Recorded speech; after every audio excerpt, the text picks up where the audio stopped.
Alice Marie Johnson was in prison for a long time for a nonviolent drug offense. Trump commuted her sentence.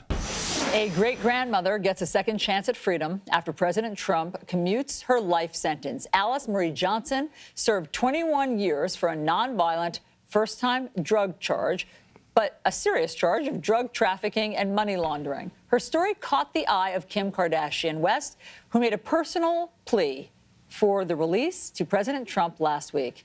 Johnson shared an emotional reunion with her family after walking out of an Alabama prison yesterday. Trump signed into law the First Step Act, which allowed people who have sentences they considered to be unfairly long to have them reexamined. Of those who have benefited since President Trump has signed the First Step Act, there have been 1,000 people. 90% of them have been black men who've had their sentences reduced by an average of 70 months.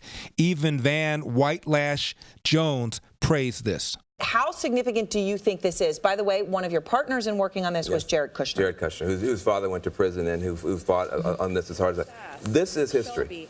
This is history. Right now you're witnessing history on the floor of the U.S. Senate. It is a Christmas miracle underway where for the first time in a generation, Republicans and Democrats are arm in arm tonight saying, we are sending too many people to prison. They're coming out bitter and not better. We want to make a tremendous difference. I want to say Hakeem Jeffries on the left, Jared Kushner, and Donald Trump on the right have brought together a coalition like I've never seen.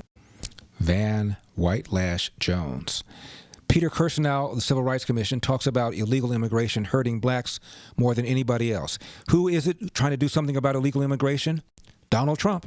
Professor Briggs testified before the Civil Rights Commission. We had a whole host of people testifying before the Civil Rights Commission. The one cohort, the one demographic in the United States of America most harmed, most palpably harmed by illegal immigration are black Americans. And politicians, open borders politicians know this. They know this because there have been numerous hearings before Congress on this. I've testified in a number of these hearings. George Borjas has testified in a number of these hearings. Stephen Camarada has testified, and we've presented all of this evidence, all of this data, that the pernicious effect of illegal immigration, of open borders, has had on black Americans in terms of employment. Nearly 1 million fewer blacks work today because of the competition from illegal immigration than otherwise would be the case if we had a secure border. And it also depresses wage rates by a tune of $1,800 a year. George Borjas estimates that the depressive effects of illegal immigration on wages is anywhere from $99 billion to $118 billion annually, cumulatively, but it has the most significant effect on the black community. President Trump signed an executive order increasing the expenditures for historically black colleges and universities by some 14%. Education has the power to uplift. It has the power to transform, and perhaps most important, education has the power to create greater equality and justice in our lives.